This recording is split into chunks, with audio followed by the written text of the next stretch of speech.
Boa tarde, vamos dar início à nossa sessão de julgamento da tarde do dia 28 de janeiro de 2021, da turma 3402. Seguindo a nossa ordem da pauta, os itens 201 a 209, TIM Nordeste S.A., de relatoria da conselheira Maísa. Maísa, você tem a palavra. Presidente, esse é um caso muito desses do que a gente já está analisando, relacionado à apresentação de DCTF retificador após a ciência do despacho decisório. A única prova que foi apresentada foi a retificação da DCTF, que foi feita após, retificadora, que foi feita após a transmissão do despacho decisório, não consta outra prova no processo. Só que aí o sujeito, ele alegou, o sujeito passivo alegou outras questões, então eu vou só mencionar aqui rapidinho para vocês terem ciência, mas basicamente é a questão de falta de prova. Então, primeiramente, eu já vou direto ao voto, salientando que não foram anexados novos documentos no recurso voluntário e a única prova que consta do processo é a DCTF retificadora. O crédito é de CID. Primeiramente, sustenta recorrente que o despacho decisório careceria de fundamentação, que ensejou no seu cerceamento de defesa, vez que não teria sido esclarecidas as razões. É despacho decisório eletrônico, lá ele identifica que todo o valor do crédito que foi informado teria sido aproveitado para compensação do próprio crédito de CID, do próprio crédito tributário de CID do período, né? Então, eu estou afastando esse argumento de nulidade. Adentrando no mérito, observe-se que a recorrente não trouxe nenhum elemento fático ou jurídico capaz de afastar a conclusão do despacho decisório. Com efeito de sua defesa, ele alegou que a origem do crédito decorreria de equívoco cometido na apuração do valor de CID, devido nas operações de remessa ao exterior de royalties pela cessão de direitos de uso de programas de computador, bem como pela contraprestação de serviços técnicos e administrativos. Para demonstrar a existência do crédito, a empresa apresentou exclusivamente uma DCTF retificadora transmitida após a emissão do despacho decisório. E aí aqui, então, eu coloco que ela não anexou sequer planilhas com a memória de cálculo, e que a ausência de documentos foi evidenciada na decisão recorrida, então eu coloco aí a decisão para vocês, que fala que a contribuinte não juntou qualquer documento que justifique a afirmação de que tem o crédito. Então, falo aqui que não tem nenhum indício, trago aqui a fundamentação, falo da questão do ônus da prova, e então, face a ausência de provas, deve ser mantida a conclusão da decisão de primeira instância. Eu voto no sentido de negar provimento ao recurso voluntário. Presidente, todos são iguais. Ok, Maísa, obrigado. Então, um caso simples, que nós já enfrentamos diversas vezes aqui na sessão de julgamento. Então, como vota Silvio Renan? Com a relatora. Carlos? Com a relatora. Cíntia? Acompanho. Paulo? Com a relatora. Renata? Com a relatora. Thaís?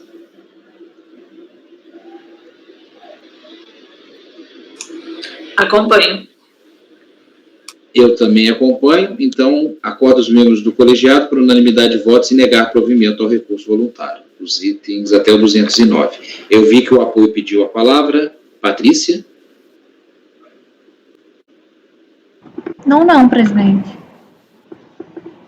Não tem uma mãozinha levantada. Ou pelo menos no meu, então não tem. Então é um problema do meu computador aqui.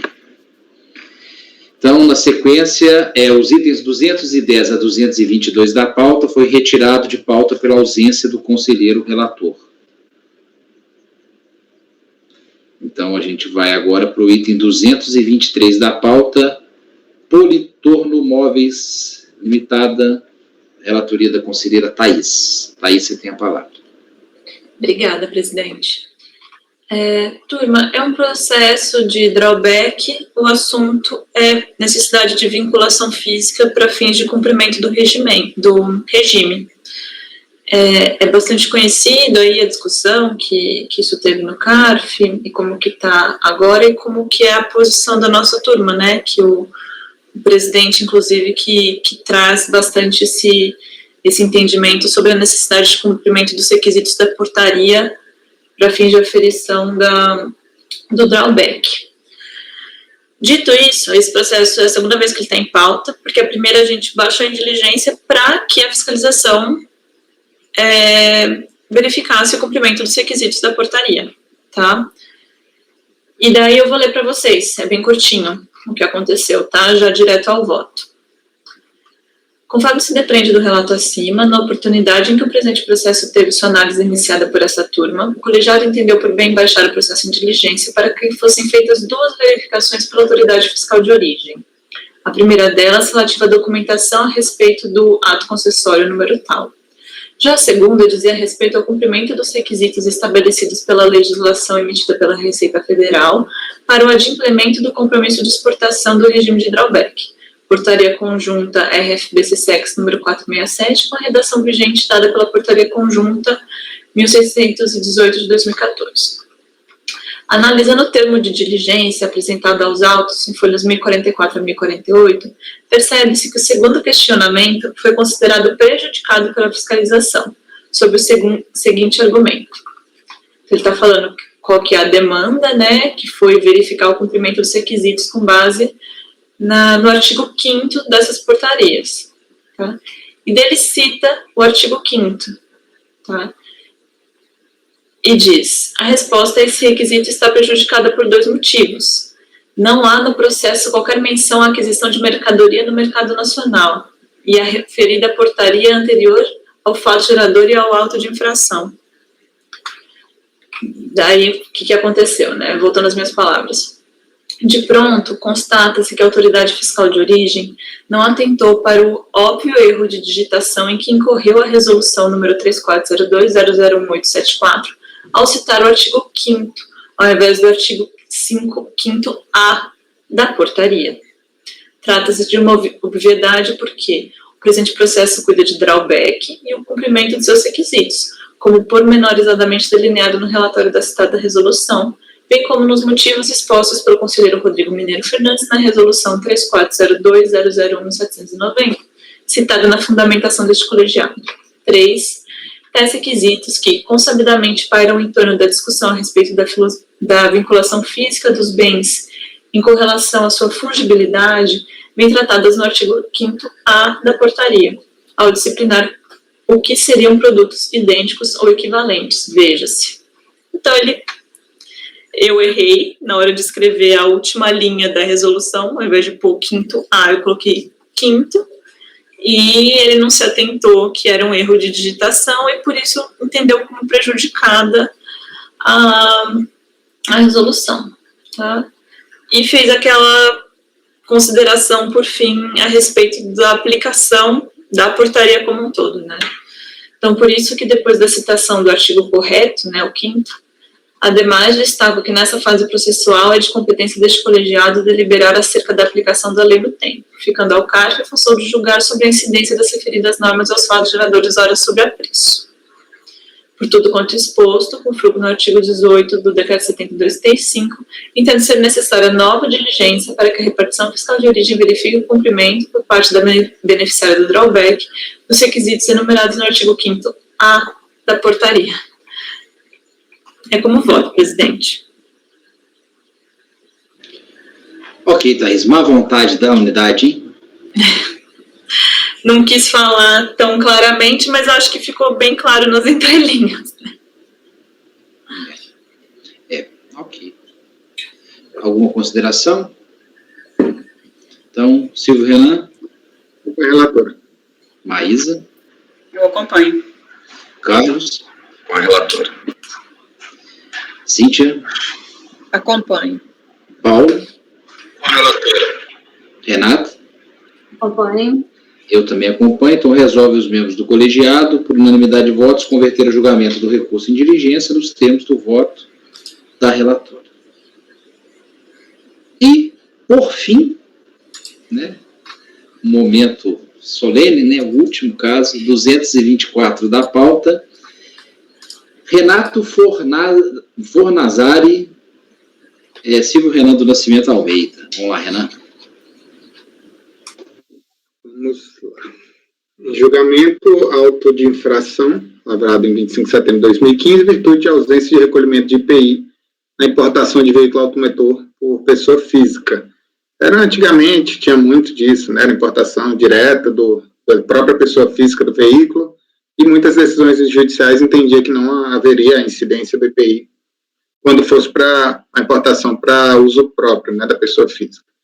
Enfim, o que aconteceu? O contribuinte de fato entrou com essa ação ordinária, que está aí transcrita o número no relatório, e destaca o fisco que em 9 de maio de 2014 foi concedida antecipação de tutela, reconhecendo a inexigibilidade do IPI no caso de importação de veículo para uso próprio.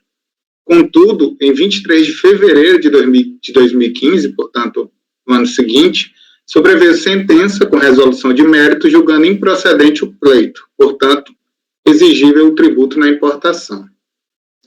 Diante da sentença proferida, não tendo o sujeito passivo efetuado o recolhimento, com fundamento na legislação que rege o imposto sobre produto industrializado, foi realizado o lançamento para exigência do tributo não recolhido, acrescido da multa de ofício de 75% nos termos 44.1. Ciente da pretensão fiscal, o contribuinte impugnou a DRJ Florianópolis, que por unanimidade entendeu pela sua improcedência. O contribuinte, na primeira instância, ele traz até uma argumentação com uma defesa até defendendo de toda a autuação.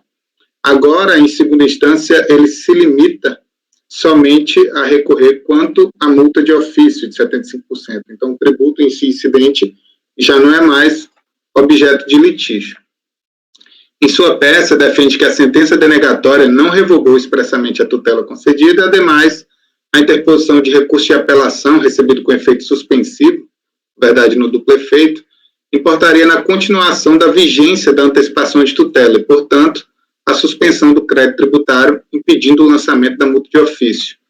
Dessa forma, ante a realização do lançamento, quando existia causa de suspensão de exigibilidade do crédito tributário, segundo o contribuinte, ele defende que deveria ser declarada a nulidade ou cancelamento da auto-infração. Esse é o relatório, passando ao voto. Eu, de início, destaco a baixa qualidade de digitalização do AR. Com muito esforço, eu consegui enxergar ali um 8 de julho, então me parece, sim, ser tempestivo o recurso. Então, dessa forma, eu tomo conhecimento do recurso voluntário. Como já exposto em relatório, o auto de infração foi lavrado pela autoridade, IPI, veículo uso próprio. Falo novamente, ressalto o dito em relatório da ação ordinária da antecipação de tutela realizada. O tributo não foi objeto de recurso, mas somente a multa de ofício de 75%, como eu já vinha ressaltando dentro do relatório deste processo. Entendeu recorrente que a sentença denegatória não revogou expressamente a liminar anteriormente concedida e ainda que a interposição desse recurso de apelação no efeito suspensivo importaria na continuação dos efeitos da decisão antecipatória e, consequentemente, a suspensão da exigibilidade do crédito tributário. Defendeu ainda que, estando suspenso o crédito tributário, restaria inaplicável o disposto na súmula CARF 50, afirmando que somente a partir de 27 de maio de 2016, com a publicação do acórdão do TRF1, poderia ter sido lavrada a multa de ofício. Dessa forma, apoiando-se no artigo 63 a 9.430, pleiteou anulação do lançamento. De pronto verifica-se a limitação pelo próprio recorrente do tema em discussão neste colegiado, que seria a possibilidade ou impossibilidade do lançamento dessa multa de ofício. Né? A legislação de regência destacada no recurso, né, eu trago o transcrita, que é justamente o artigo 63 da Lei 9.430, que diz que se a exigibilidade estiver suspensa, não cabe multa de ofício. Por outro lado, a súmula CARF 50 diz que é cabível a multa de ofício se a decisão judicial que suspendia a exigibilidade do crédito tributário perdeu os efeitos antes da lavratura do auto de infração.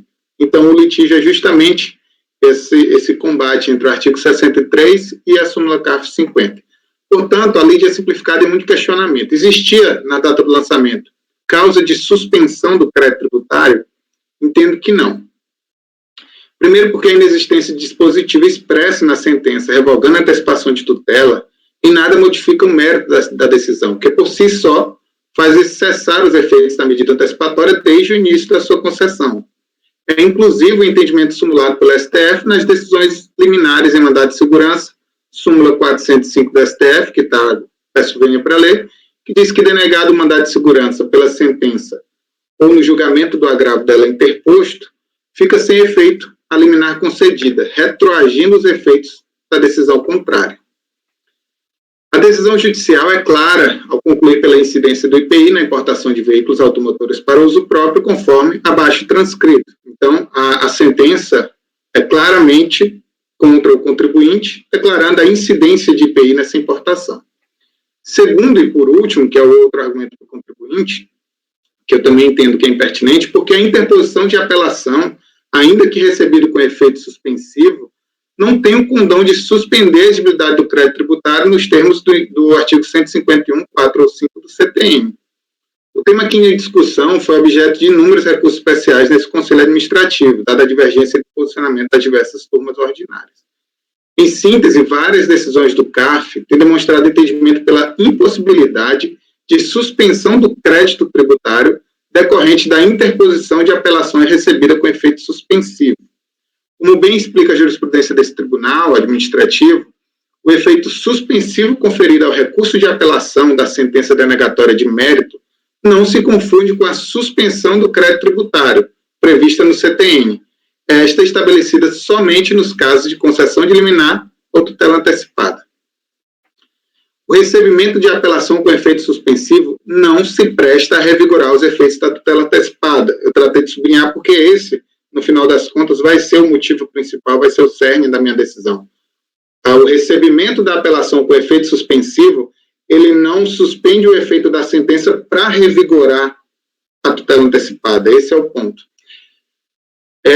A tutela antecipada é tornada sem efeitos desde a data de sua concessão.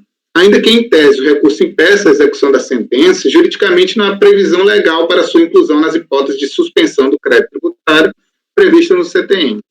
Em situação análoga, o Acórdão 3201-001-470, o colegiado entendeu que o efeito suspensivo atribuído a recurso de apelação não se equipara ao efeito da antecipação de tutela, conforme abaixo se expõe. Peço venha para ler apenas um trecho da ementa que diz que o efeito suspensivo atribuído a recurso de apelação não se equipara ao efeito de antecipação de tutela, que trata o artigo 151.5 do CTN, que possui requisitos próprios para sua concessão. Não havendo suspensão, é devida a multa de ofício.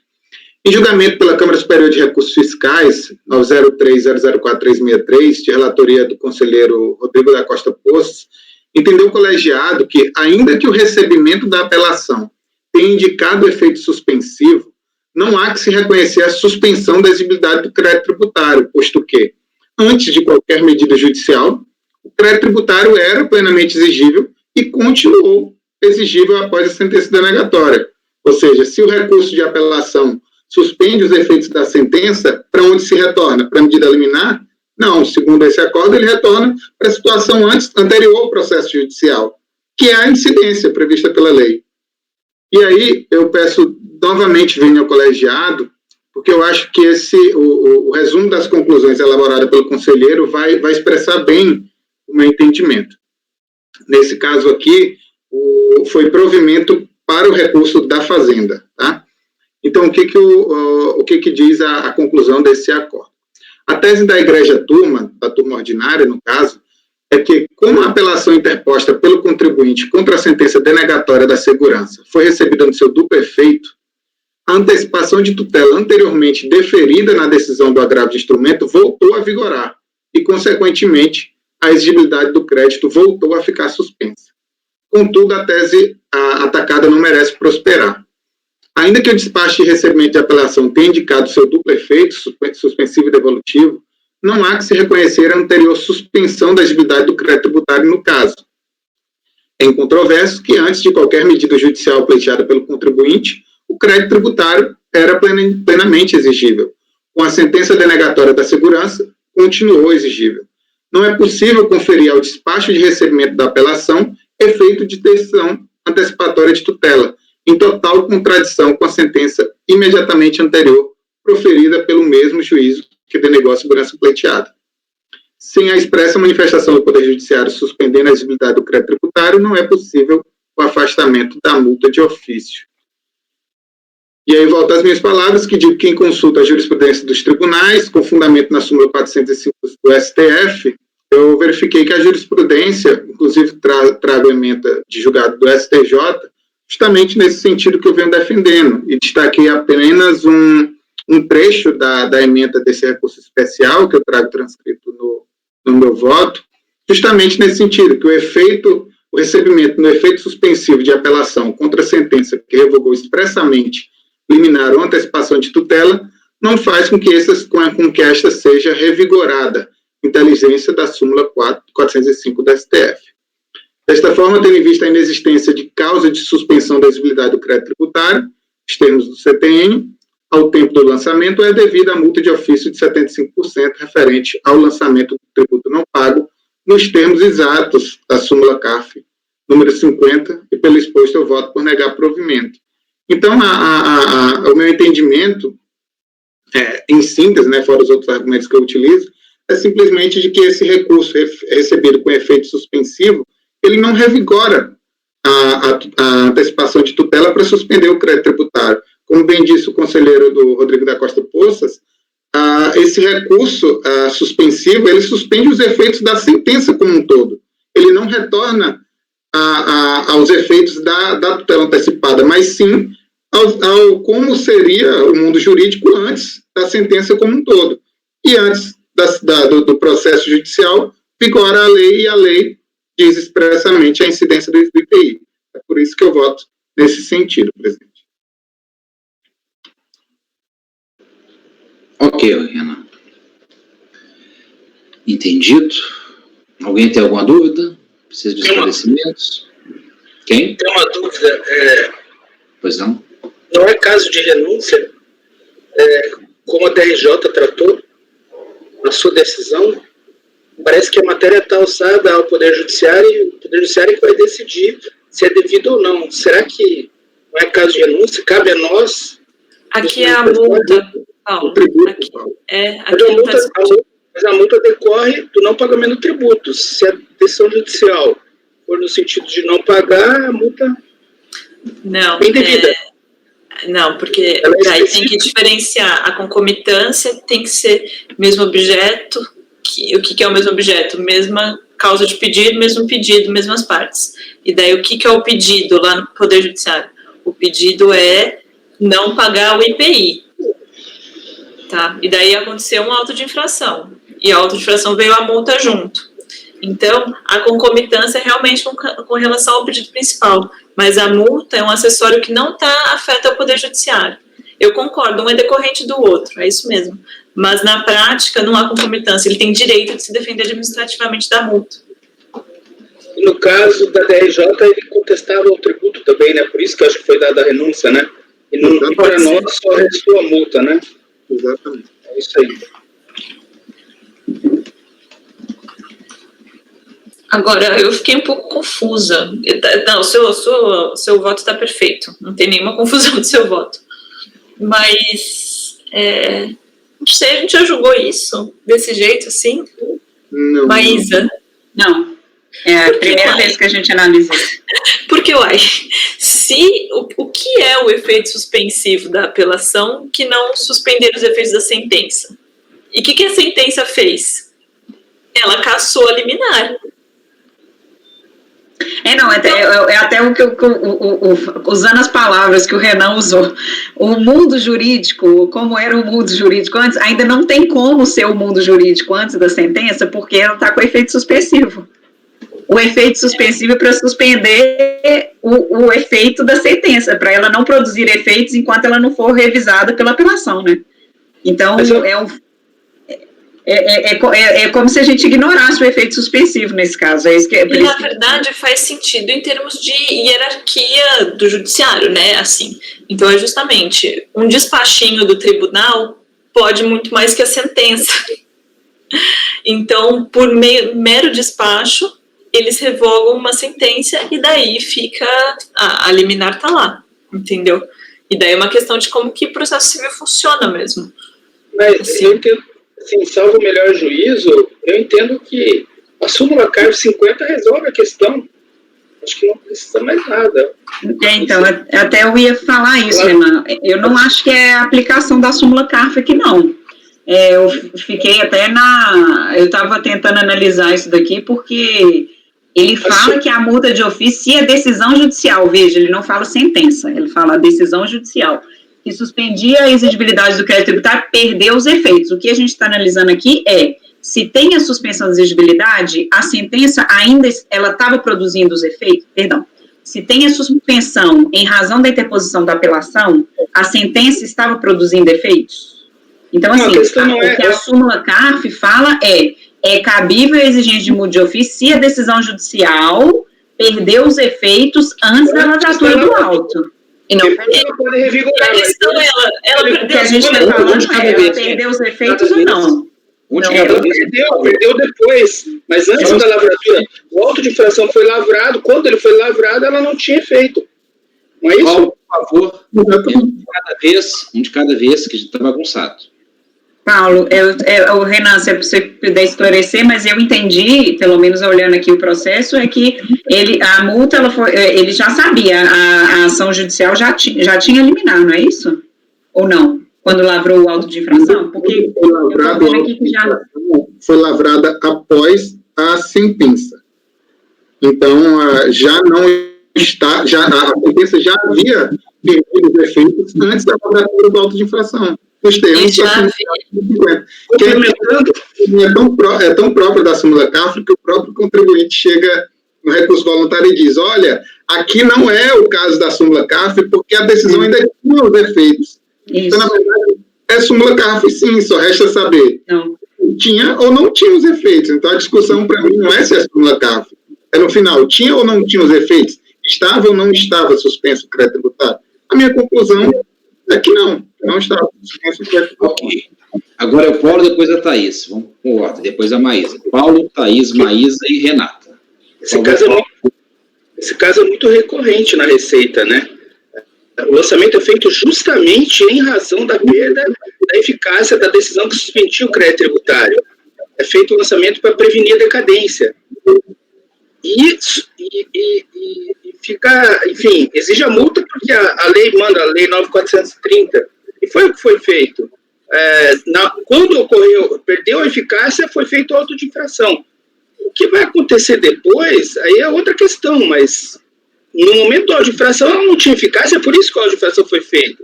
Eu não sei. Para mim, a súmula 50 resolve a questão, né? Ok, Paulo, agora Thaís, depois Maísa, depois Renata, depois Cíntia. Thaís? Então, o que o artigo 63 da Lei 9.430 diz é justamente o contrário. É que você faz o auto para prevenir decadência quando está vigente a causa de suspensão. Se não tem causa de suspensão, não tem por que você fazer um auto para prevenir decadência. Você faz um auto, normal, e cobra a multa. Se existe a causa de suspensão da exigibilidade, você lavra para prevenir decadência sem a multa. Tá? E a questão aqui estava ou não vigente a causa de suspensão da exigibilidade? Que é a mesma pergunta que a gente tem que fazer diante do artigo 63 da Lei 9.430 e diante da súmula CARF. A questão o caso concreto se amolda a essas duas realidades, a da lei e a da súmula CARF, que nem quando a gente fica discutindo se tem concomitância, a súmula está lá, a gente vai ver se aplica ou não. Aqui a súmula 50 está lá, a gente está vendo se aplica ou não. Tá? Então, daí vem, então tá, superado isso, vem todo o voto do Renan, que está muito bem construído.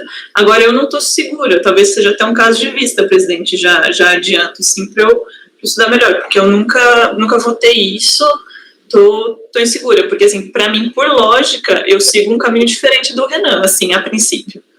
Precisaria ver com calma, porque, como eu já disse, se a apelação for recebida no duplo efeito, e o efeito do recebimento da apelação é suspensivo, ela suspende os efeitos da decisão. O que a decisão fez? Ela cassou a liminar. Mas eu não estou segura também, eu precisaria ver com mais calma isso. Não sei se alguém tem alguma coisa para acrescentar, e daí talvez eu consiga me resolver aqui, ou se não. Isso, ok. Como a Thaís pediu, antecipou o pedido de vista, aí, no caso, eu daria pedido de vista coletivo. Acho que, em vez de todo mundo julgar que a Thaís é a última, na penúltima vou julgar, né? Talvez resolveria na primeira vez. Mas, de qualquer maneira, a Maísa pediu palavra, depois a Renata e depois a Cíntia. Assim, isso daí é controverso entre as câmaras superiores, né? Eu estou vendo aqui que a segunda turma tem oposição falando de que as consequências do recebimento do efeito suspensivo é exatamente essa de ter o fato de manter a sentença, porque o que a gente está falando aqui, Renan, e às vezes os termos que você utilizou, eu achei que ficou um pouco confuso. A gente não está falando de ter uma causa, o efeito suspensivo não é uma causa de suspensão da exigibilidade do crédito tributário, realmente não é. O que é a sentença, a liminar que foi proferida é uma causa de suspensão da exigibilidade do crédito tributário, ok, o CTN garante. Assim, qual é o efeito da sentença? Então, a sentença que revogou, né, essa liminar, ela só passa a produzir efeitos a partir do momento em que a apelação é julgada, se a apelação foi recebida no efeito suspensivo. Então, só devolutivo, você diz, né? Não, se ela foi recebida no efeito suspensivo, é só no final na apelação, né, que ela produz efeitos efetivos. Isso, tá. É nesse sentido que eu quis falar. Tanto que pode até no recurso especial, no recurso extraordinário que for interpor, pode pedir, mas não costuma conferir efeito suspensivo. Então, a decisão judicial, que é o que a súmula CARF fala, né, a decisão judicial que produziu o efeito, que é aquela da liminar lá atrás, em qual momento, qual marco temporal que ela para de produzir efeitos, porque o que a gente está tratando aqui é efeito. É no momento em que a apelação, se recebida com efeito suspensivo, for julgada. Porque o efeito suspensivo não é questão de vamos suspender a exigibilidade do crédito, não. O efeito suspensivo é vamos suspender a sentença, os efeitos da sentença.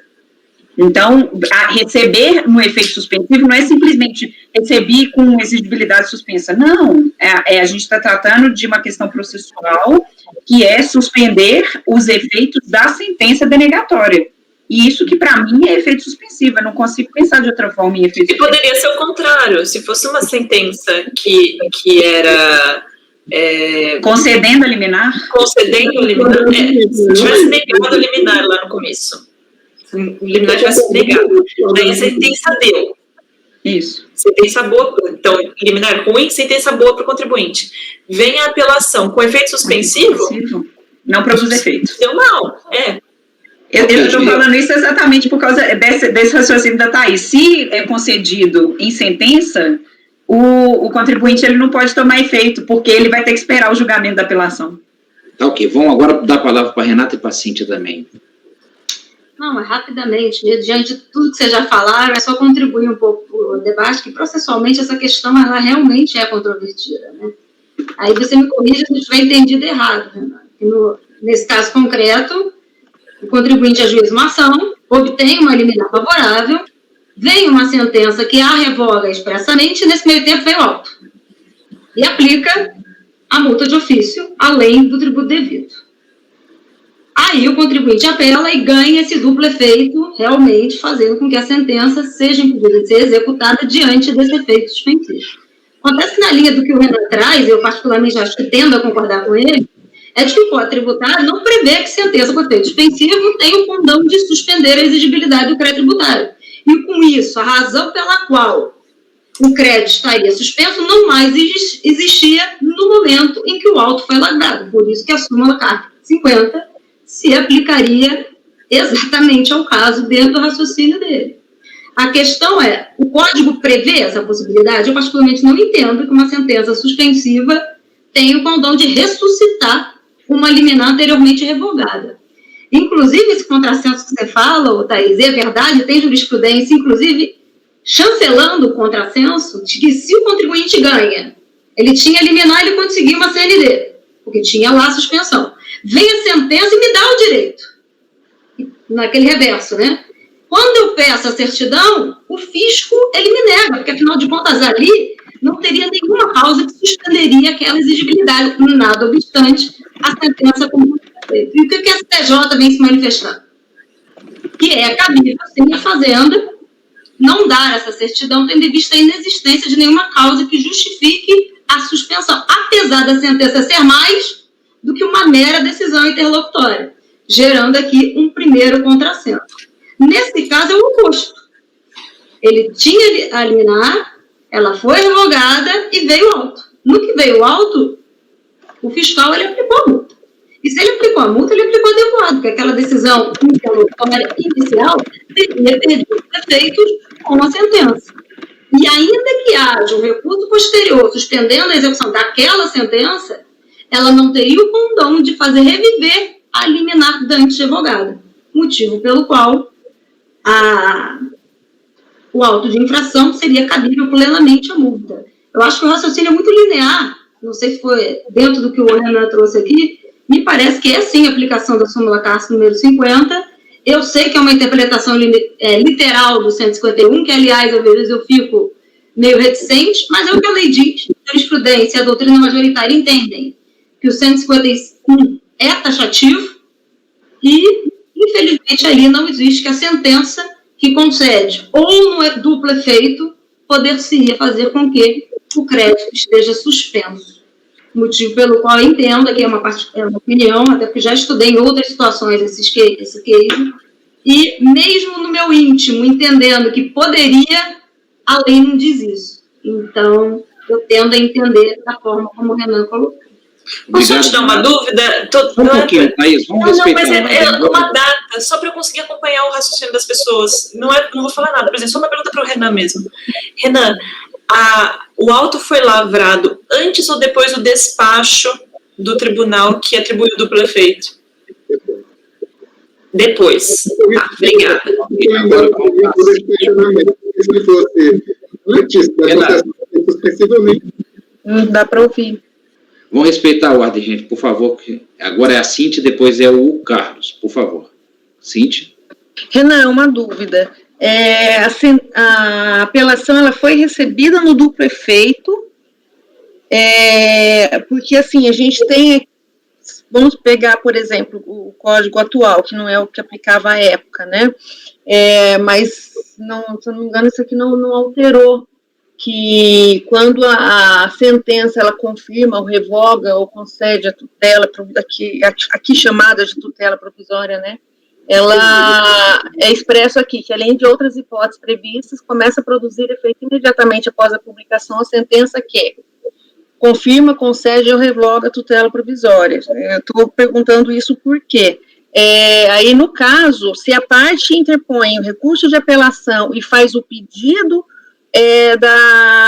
do efeito suspensivo, justificando o perigo in mora, enfim, os requisitos, aí é possível que o relator ou o tribunal, no caso, ele conceda o efeito suspensivo. Como veio esse efeito suspensivo? Não, é um despacho simples, não foi por pedido. Eu creio que até a legislação da época, você pode até, como você está com a lei aberta, você pode até confirmar. Vou pegar o velho. O novo CPC... 520 do antigo. É o 520 do CPC de 73. Só que é alterado pela lei 10.352 de 2001. Que falava que quando você tem uma sentença confirmando a antecipação de tutela, daí a regra do efeito só devolutivo. Só que não é o caso do Renan. Não é o caso, isso. Então, eu nem estou preocupada com isso. Só que ainda assim, como você vem falando, sim, o juiz poderia claramente conferir o efeito suspensivo. Mas não é o caso. Aqui foi despacho automático, pelo que eu entendi, em virtude da própria aplicação do Código de Processo Civil vigente à época. Então, o questionamento não está bem voltado para esse ponto. É fato, o despacho, a apelação, ela ou foi recebida com duplo efeito. Isso é um fato, não há controvérsia quanto a isso. Inclusive, eu conferi lá no site do TRF1, só com dentro. Tem lá o despacho. 583, falou? 520. Então, porque... que eu me lembre do código antigo, né, tinha essa questão de confirmação ou não de liminar. Era só para confirmar. A regra é receber no efeito devolutivo quando interpostas quanto à sentença que confirmar a antecipação dos efeitos da tutela. Não é o caso. E a regra é: a apelação será recebida no efeito devolutivo suspensivo. Será, no entanto, recebida só no efeito devolutivo quando interposta da sentença que confirmar a antecipação dos efeitos da tutela, que não é o caso. Isso. até doutrinariamente, eu lembro que na época tinha essa discussão, né, se ela vigorava ou não. E tem uma doutrina, agora acho que não sei se foi Alexandre Câmara, que na época defendia, que podia em contraponto com o dever, não sei se exatamente foram esses os autores, mas eles falam, não sei exatamente qual foi, mas no sentido de que, para que aquela tutela pudesse se manter, ou a própria sentença, ou posteriormente, alguém tem que dizer que ela se mantém até julgamento final. O que na sentença ela revoga expressamente, porque a sentença, eventualmente, ela pode negar e manter a tutela para dar oportunidade no duplo efeito, que eu já vi isso acontecendo, inclusive. No caso, a doutrina, ele não deu, revoga expressamente e não pede de novo nenhuma outra causa que venha suspender a sua exigibilidade, uma outra liminar, por exemplo, ao longo do processo. Motivo pelo qual, nesse caso, não teria nenhuma causa que amparasse ao contribuinte no momento da lavratura do auto de infração. Renata, não tem como você pedir liminar em apelação. Agora, gente, vamos respeitar. Agora, está na hora. Peraí, Renan. Peraí, Renan. Vamos dar a palavra ao Carlos agora.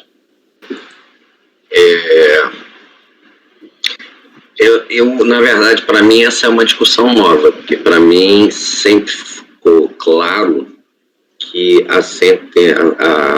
o recebimento da apelação com efeito suspensivo, no duplo efeito, restaura a liminar.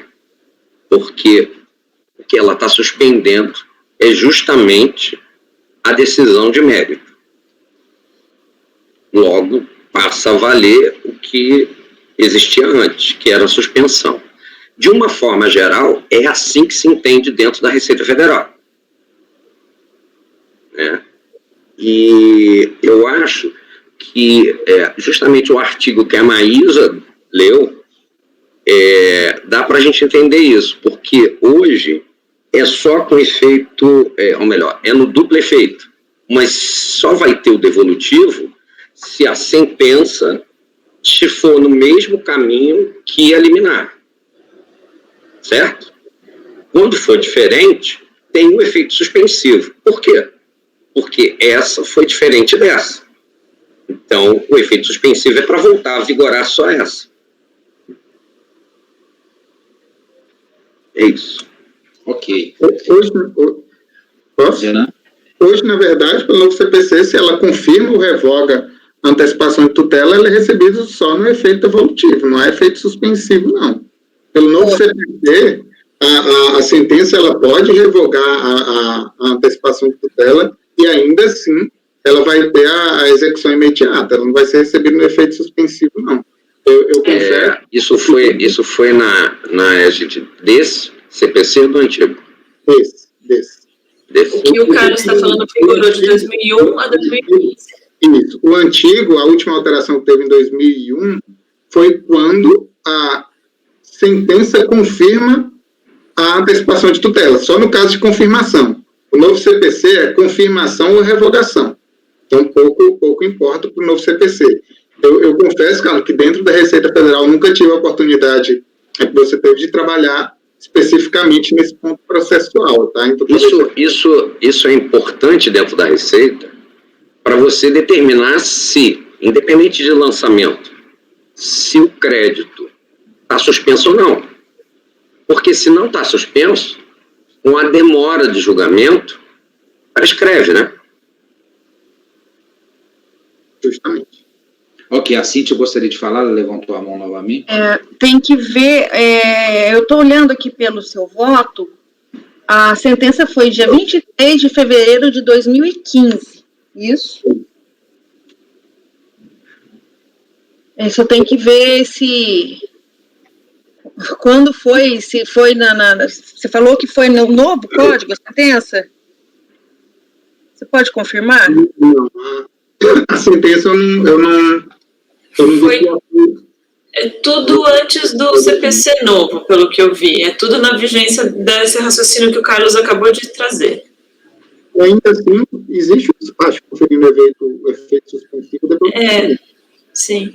Essa é a questão, existe o despacho. Só um ponto, Renato, você veio falando, a revogação expressa. Na decisão judicial não há expressamente falando, pelo menos na parte que eu tive acesso, falando expressamente revoga a liminar. Essa revogação é o que eu expresso no meu voto, ela ocorre em virtude da incompatibilidade da sentença com a antecipação.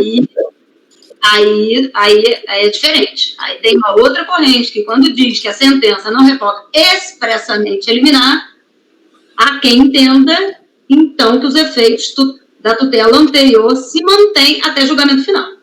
Aí existe essa corrente na linha do que eu acho que Thaís está pensando, o próprio Carlos trouxe, e que me parece que a Maísa também pontuou. Agora, quando ela nada fala sobre surge, é porque, como você colacionou uma jurisprudência que diz que a sentença revoga expressamente a liminar, eu imaginei que o teu caso fosse igual. Por isso que eu pontuei desta forma. Mas como ela não revoga expressamente a liminar, aí sim surge essa dúvida.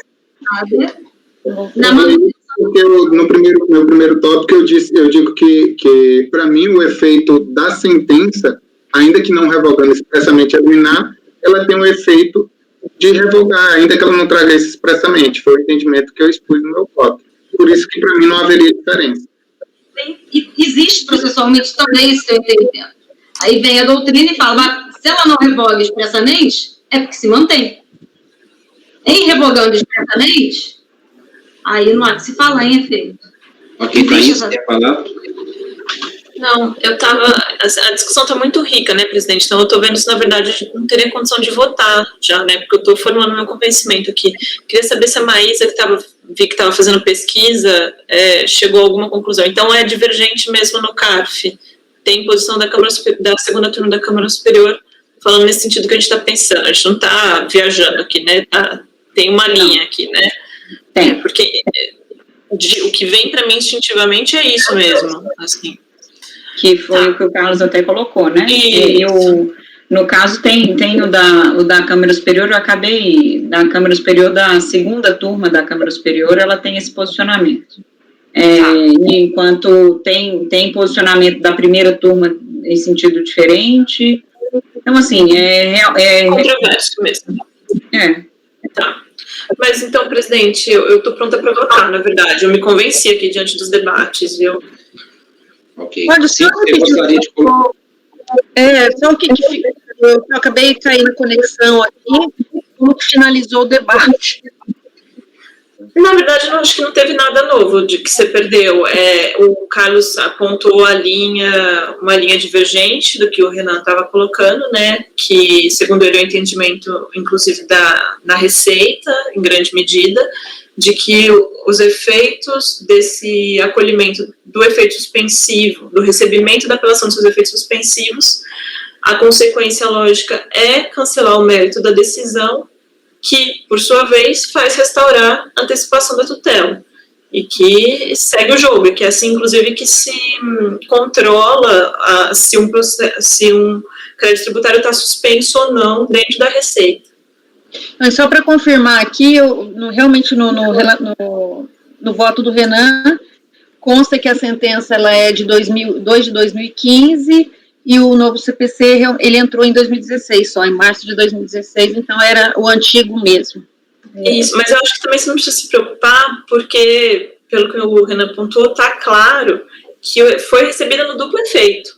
Foi, independentemente do que a lei fala, o que o juiz fez na prática. Não, por conta dessa minha colocação com relação ao novo CPC, se fosse na vigência do novo, tem essa questão de ele tem que ser expressamente feito o pedido e recebido, porque a regra geral, né, seria no devolutivo, mas enfim, isso aí também agora está esclarecido. Ok, então vamos para o voto, né, gente? Então, o Renan está negando o provimento. Maísa? Presidente, eu vou abrir divergência para dar provimento nesse caso aqui, né? Porque, considerando toda essa discussão que a gente teve, eu acho que nós temos que diferenciar o efeito processual do que consta lá do Código Tributário. O que consta no Código Tributário é que a suspensão de exigibilidade é concedida pela liminar. O que nós temos aqui é uma liminar. O que a sentença que foi proferida posteriormente, ela não produziu efeitos pelo fato dela estar com um efeito suspensivo no momento da lavratura do auto de infração, que é o que a gente está verificando aqui, para fins da lavratura da multa de ofício, né? Então, esse auto de infração, ele é um auto de infração preventivo de decadência, a meu ver, para mim, de forma clara, e não caberia a incidência da multa de ofício aqui nesse caso. Então, eu voto por dar provimento ao recurso voluntário para excluir a multa de ofício. Ok. Carlos? Acompanha a divergência. Ok. Cíntia? Acompanha a divergência. Paulo? Acompanha o relator. Ok.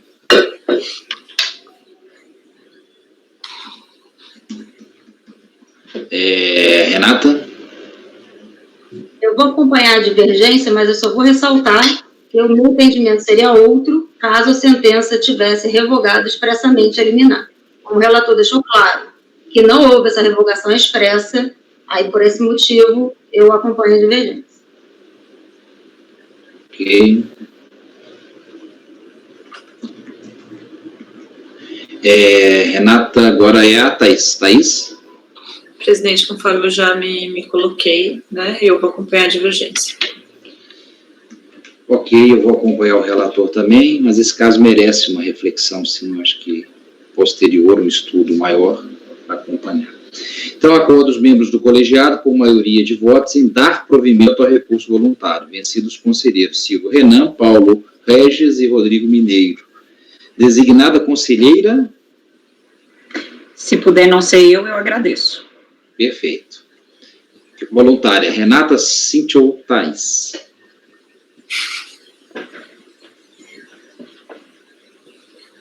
Eu posso fazer, não tem problema. Renata? Ok. Obrigado. Designada conselheira Renata da Silveira Billing. Como para você importa a questão da revogação expressa, eu vou, embaixo dessa jurisprudência, eu vou colocar o parágrafo informando que, nesse caso, apesar da jurisprudência nesse sentido, não houve revogação expressa, só para que você tenha mais material para citar o seu posicionamento. E, gente, eu só... Mas só para fins de não ter problema da maioria do colegiado, porque não é só por isso que você vai pôr no seu voto, né, Renata? Porque senão não vai espelhar o que o resto das pessoas pensaram. Falar de forma genérica, que é o que todo mundo pensou, ressalvando o meu entendimento que ali precisaria ter revogação expressa. Mas no que Maísa trouxe, independente disso, estaria suspenso, revogando ou não. Foi? Tá, só para refletir, né, o debate. Nada obstante, eu só ressalto o meu pessoal, no sentido de que nesse caso eu acompanho integralmente, mas caso houvesse a revogação expressa, talvez eu não tivesse acompanhado. Joia, obrigada. Não, ok. Gente, com isso encerramos a nossa pauta de julgamento dessa nossa reunião de 3 dias. Agradeço a todos e eu peço o apoio para encerrar a gravação.